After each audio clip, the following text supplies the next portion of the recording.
Aujourd'hui, on va traiter la demande de Martine qui a quelques années d'expérience et qui ne sait plus comment faire pour gérer une personne qu'elle a recrutée il y a quelques mois et qui s'avère ne pas être hyper compétente. Non, elle est peut-être compétente. Voilà. Attention. Bon, en tout cas, les mots de Martine sont, je reprends mon petit texte que j'ai noté.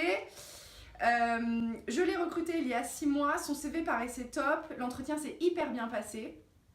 Je lui ai même fait faire des tests qui prouvaient qu'elle était probablement la meilleure candidate.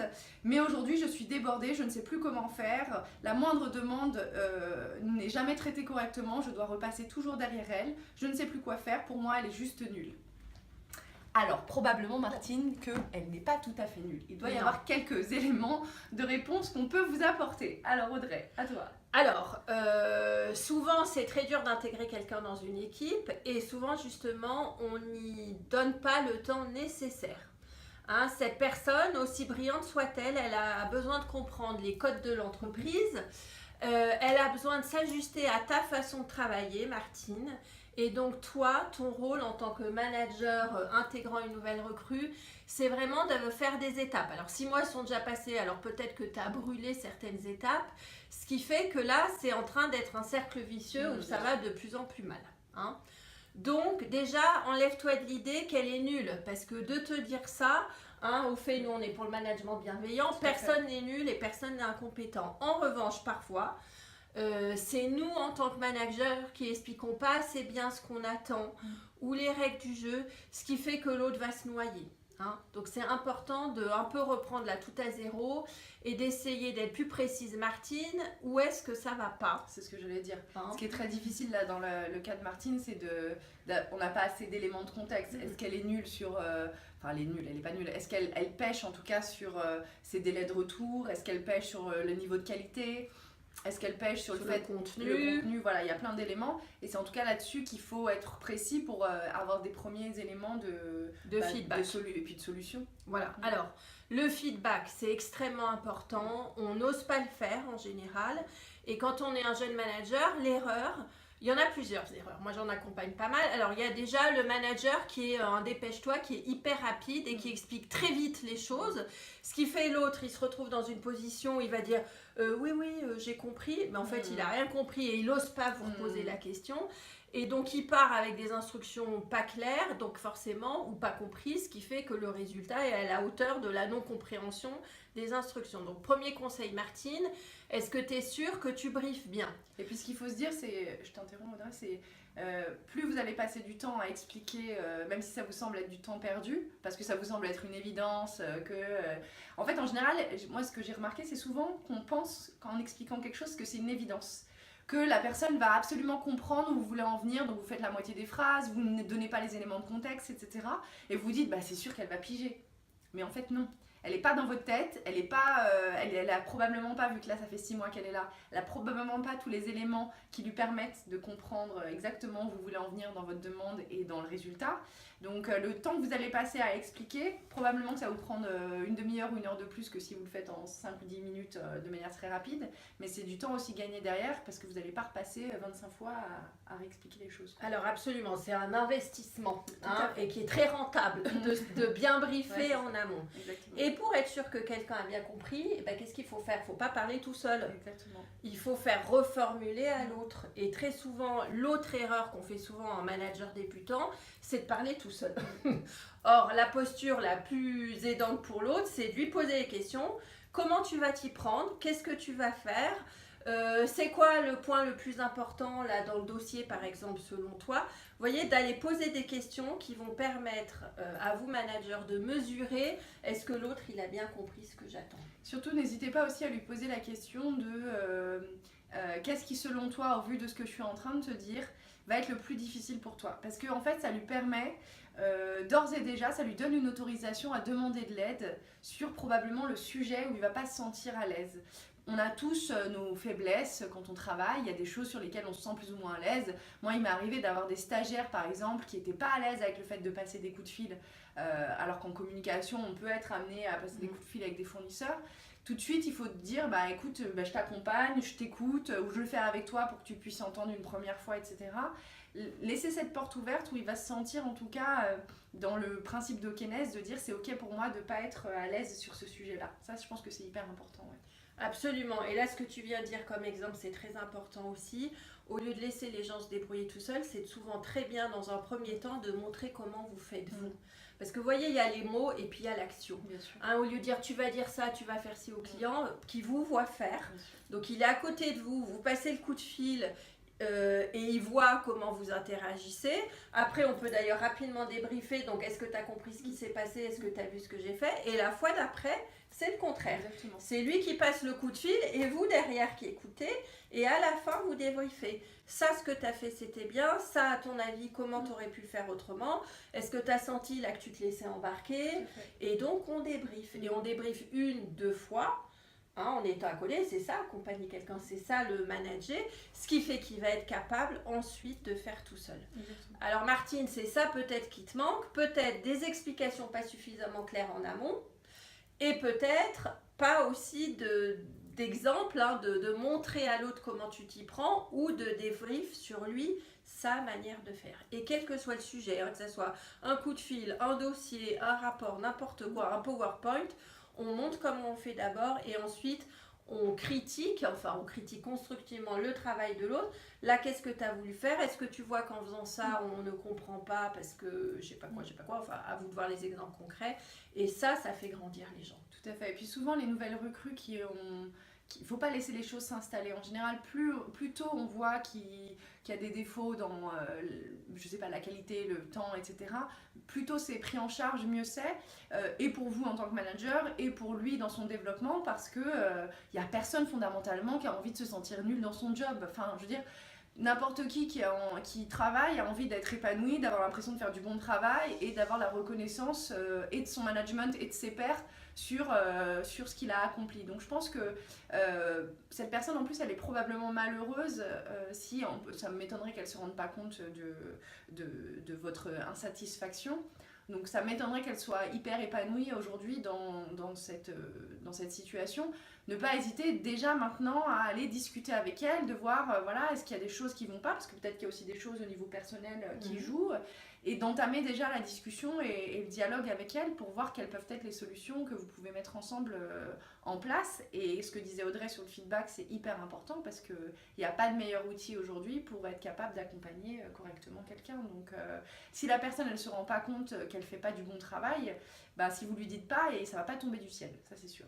Bon, alors Martine, pour reprendre du coup là, un peu la situation, ce qu'on te propose, c'est que tu fasses peut-être un déj, un truc un peu sympa, où tu prends d'ailleurs tes torts dans l'histoire. Avec ce qu'on t'a dit là, est-ce que tu vois ta part de responsabilité dans ce ratage un petit peu, et de ne pas hésiter à le dire en disant écoute voilà, je sais pas, admettons qu'elle s'appelle Géraldine, là ta recrue, écoute Géraldine, ça fait 6 mois qu'on bosse ensemble, on va refaire un point tranquillement. Moi, je vois vraiment des erreurs que j'ai faites et que je regrette et j'aimerais vraiment qu'on reparte du bon pied. Donc, j'ai besoin d'entendre toi aussi de quoi tu as besoin pour qu'on bosse mieux ensemble. D'accord? Donc, tu lances un déj autour de ça, de bilan et orienté solution. Le but, c'est pas de savoir pourquoi ça a raté, c'est plutôt comment on fait maintenant pour mieux bosser ensemble. Une autre erreur de débutant souvent qu'on fait en tant que manager, comme on est pressé, on donne les missions et on attend le résultat final. Or, il faut qu'il y ait des petits points intermédiaires pour vérifier où elle en est avant le résultat final. Alors au début, on fait beaucoup de petits points intermédiaires, et puis après, on en fait de moins en moins, mais ça doit être progressif. Donc voilà, discute avec elle, vois est-ce qu'elle a besoin de te voir plus souvent, vois quelle sorte de feedback elle aurait besoin de ta part, vois où est-ce qu'elle se sent pas à l'aise et de quelle sorte d'aide elle aurait besoin.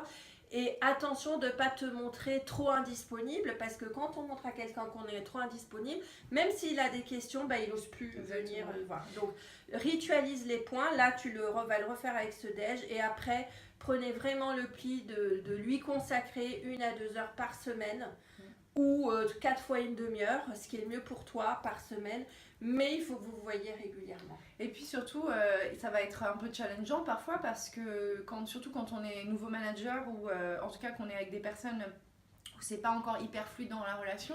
Qui dit feedback dit feedback inverse, c'est-à-dire que autant toi tu vas en faire probablement pas que du positif à Géraldine, on sait pas comment elle s'appelle, autant tu vas en recevoir aussi, et donc ça demande aussi de te préparer toi sur les critiques potentiellement négatives qu'elle va pouvoir te faire en te disant, par exemple, je trouve que t'es pas assez disponible, je trouve que j'ai pas eu les explications assez claires, etc.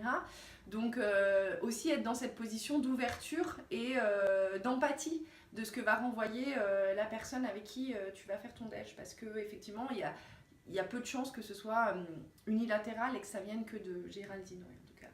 Et Audrey, juste je reviens du coup, qu'est-ce qu'on fait si en fait, sans dire que la personne est nulle, en fait elle convient juste pas au poste, parce que ça arrive des erreurs de recrutement. Alors, ce que j'ai envie de dire, c'est que normalement, ça se voit avant 6 mois. Oui. Hein.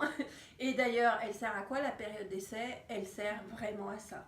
Ça veut dire que pendant la période d'essai, si vous ne le sentez pas, si vous trouvez que la personne n'est pas au rendez-vous, surtout profitez de cette période d'essai, elle sert à ça, et arrêtez. Arrêter. Alors évidemment, on n'arrête pas d'un coup d'un seul, on prévient la personne. D'ailleurs, la bonne technique, c'est on fait un bilan au bout d'une semaine, on fait un bilan au bout d'un mois, et au bout d'un mois, on est clair. Pour moi, t'es OK là, là et là, et par contre, pour moi, il y a des axes de progrès sur tel point, tel point. Donc on dit les choses. Et on ose dire, si on a déjà presque pris sa décision, écoute-moi, s'il n'y a pas de changement notable sur ces points que je viens de dire, je ne suis pas sûre de reconduire la période d'essai. Et on est clair et on explicite avec les gens. Hein. Comme l'a dit Ophélie, personne n'a envie de vous décevoir. Donc si on ne dit pas les choses, les gens, on ne leur donne pas la possibilité de progresser et de s'améliorer.